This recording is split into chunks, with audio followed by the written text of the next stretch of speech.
I think the life, the relationships, the business, and everything that we desire is on the other side of communication. Communication, I see, is the biggest gap that we have in relationships from getting where we are to where we want to be. Now, this being said, communication is a skill. I don't think it's just something innate within all of us, because everybody communicates differently and everybody hears things differently. If you've communicated with anybody and you've said something and then they say something back and you're like, that's not what I said. This is exactly that. Communication is something to be learned, and everybody does it differently. This is coming from someone. I did not communicate well. It came through avoidance. I would also be judgmental, critical, harsh, and not clear with what I wanted, because I would assume the other person would just pick up on what I was hinting at. I really learned this deeper when I was in sales, and I would train people and then they were like, oh, they would do something completely different. And when it came down to it, I was like, what did you hear me say? And they were missing a whole part of it. Often we needed to say something 7 times in order for someone to actually get and hear what we were saying. That is a lot of times that we need to say something. And also a lot of times we need to be clear with what we're saying in order for someone to get to the point. So if you're someone who feels like you want better relationships, this is a skill to be learned and something that you can control. You cannot control other people. However, you can control your ability to communicate clearly. I think the first thing with communication is getting clear with ourselves. Really, really nitty-gritty clear. What do you want that you are trying to ask for? What is the message you are getting across? Because if you don't really know, that vagueness transfers. And then the other person is probably not getting the clarity of what you're asking. The second thing is dumbing things down. Really dumbing things down. And it's not just because I hear this in the space with women talking about men, like, oh, I have to explain things more just for them to get it. And it's almost like this, oh, I have to do more in order to get what I want. I'm going to say, in some cases, yes. Because of your lack of ability to communicate what you need, you're expecting someone to understand something that you haven't clearly communicated. It's if you were going to go to Mexico and speak English at them and be pissed that you're not getting what you want from someone who speaks a different language, and you're frustrated and you're like, oh, that's a them issue. This is ridiculous. That is what it sounds like when you're like, oh, they're just not getting it and I'm doing the best I can. You're still speaking English to a Spanish person. At some point, you have to take responsibility for the role that you play. Some people, yeah, they're kind of just dum-dums. They're not going to get it, even if you clearly speak it in a way that they can get across. So, another thing is getting clear as possible with yourself. 2 is dumbing things down. Not to belittle someone, but to realize that we almost need to communicate with people how we communicate with children. If we're not clear with kids, how do we expect them to get the point and understand what we're saying? But I even noticed this, we don't speak with children clearly. We have a vagueness. We have a hinting. We have an assumption that people should just get it because we get it. That's not how the world works. Everybody is different and we all interpret things different. So this is something that deserves the time and effort in order to get ultimately what you want, but for other people to get what they want as well. So in this, dumbing things down. It was inspired by that show, Love on the Spectrum. If you watch that and you see their relationships, you're like, wow, they're so straightforward with this. I wish dating could be like this. It can be. You just are also the part that can dumb things down. And it's not from disrespect. It's stating how me and my boyfriend have done this. And honestly, it may sound a little bit ridiculous. So I don't know how to say this. And then saying it as clear as possible. I don't know how to say this, but when you did that, I just feel really overwhelmed and it makes me feel like I'm not loved or considered. And you just are explaining the story that's going on in your head in the dumbest terms, in the simplest terms, and then allowing them the space to explain back what they're feeling. Now, this may result in different reactions. You can't control that. However, you can control how clearly you practice speaking and getting a message across. And being simple, because sometimes then in those moments when I express it like that and he's like, oh, I heard this, I'm like, that's not what I said. And sometimes it's even asking, what do you think? What did you hear? And literally, guys, it may seem ridiculous, but it's dumbing it down to the point it's like, I want my message to be heard how I think, and also not saying if they don't hear it right, not getting frustrated. Just being like, okay, I must have not got what I was thinking across clearly. Let me try again. And that line of, I don't know how to say this, game changer. It allows you permission to be messy, to be unfiltered, to not know perfectly what's going on, because oftentimes I don't think it's easy to get out what we're feeling in here out perfect the first time, not unless it's practiced. But even then, they may not hear it the way you tried to get it across. The other thing is, you may say something, but the energy that's felt when you said it can be two completely different things. So it's a wonderful practice to be able to get this down pat before you actually express things.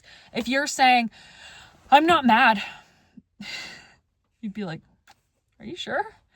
The energy you have and what you say need to somewhat be coherent, because someone can hear the energy you said it with, and then what you said may go completely over their head because they felt what you said instead of what you said and the words you said it with. So that's a huge thing.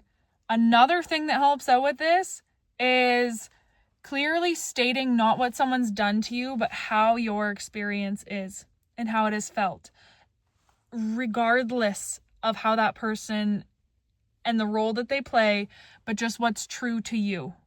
What is going on inside your body? And again, that's where that, I don't know how to say this, but for example, when my partner used to come home and he did not come to me right away, he would kind of come home, maybe say hello and go do his thing. I would have an internal story that would be like, he doesn't care about me. Is something going on? I would run with this story.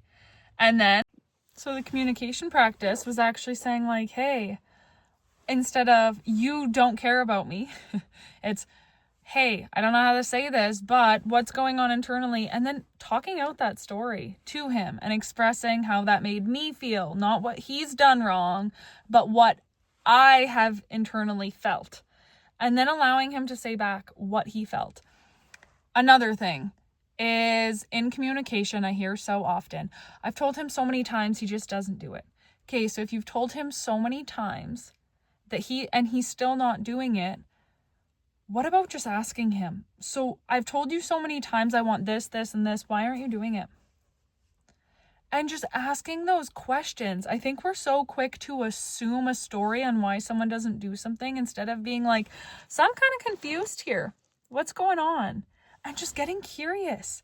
I think as soon as we have assumption, we lose curiosity, and we also lose connection, because assumption leads no room for connection.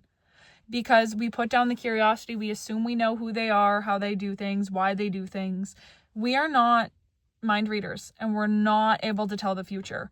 And the future is not dictated on the past. Especially if you've been with someone for a long time, it's really easy to fall into that. Well, I just know he's going to do this. I've been with him for this many years. Of course, that's what he's going to do. You have now created disconnection through not getting curious and being like, why did you do this? Why aren't you doing these things? I ask you. And what may come out of them when you actually leave the space for curiosity? And again, energy plays a role in this, where it's instead of doing it in a heated moment with a really argumentative or mean critical tone, saying it in a way where you're like, hey, I'm so curious. Like, what is going on? You can say that like that, or you can say, I just don't know why you're doing these things. What's going on?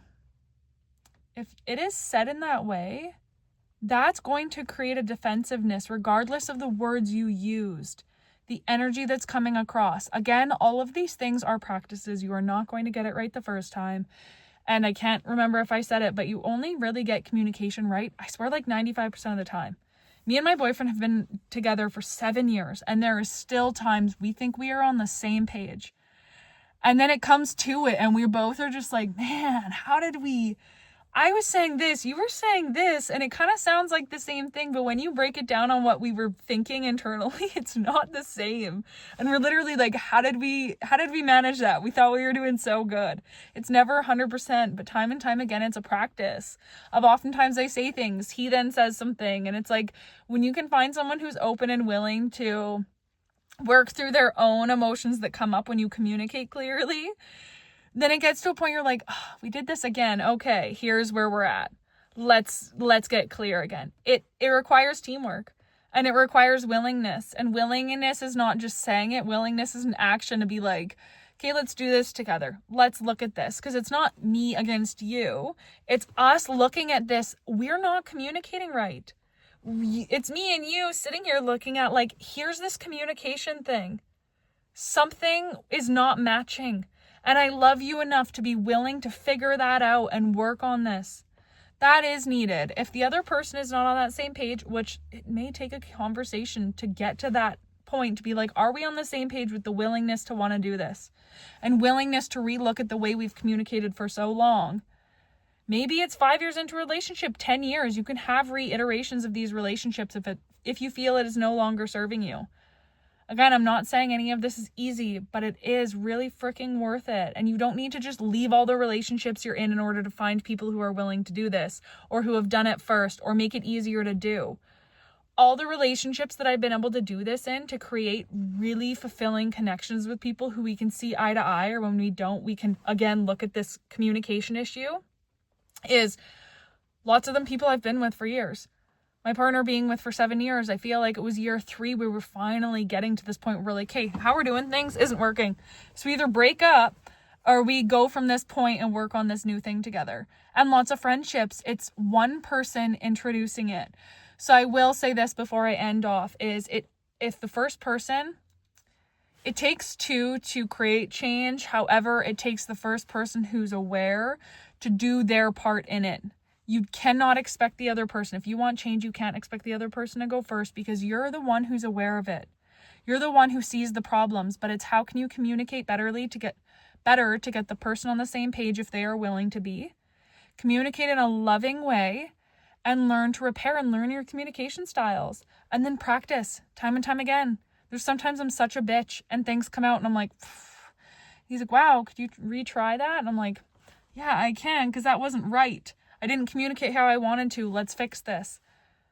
Because it is the one thing we can control on our part. We cannot control how they respond, although we can control how we say it, the clarity we say it with, and the energy behind what we're saying. Because like I've said, and I'll end it here, is you can say things and the words you say don't matter.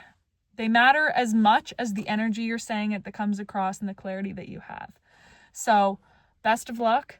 If there's any questions with this or what I can go into further, I am learning just alongside you, because it is something that I will continuously learn, and it's different with every person. It's not the same. But when we're ignorant to think, I just don't have the time to explain this differently to you.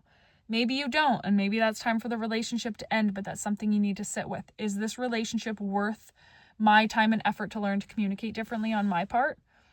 Regardless of the part that they're playing, is this worth it for me to learn?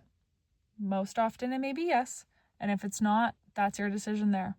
But you can do it, because we can evolve and change in so many ways. We are so capable, but it's a skill. So don't just expect yourself to be good at it. Best of luck, and I will see you on another video.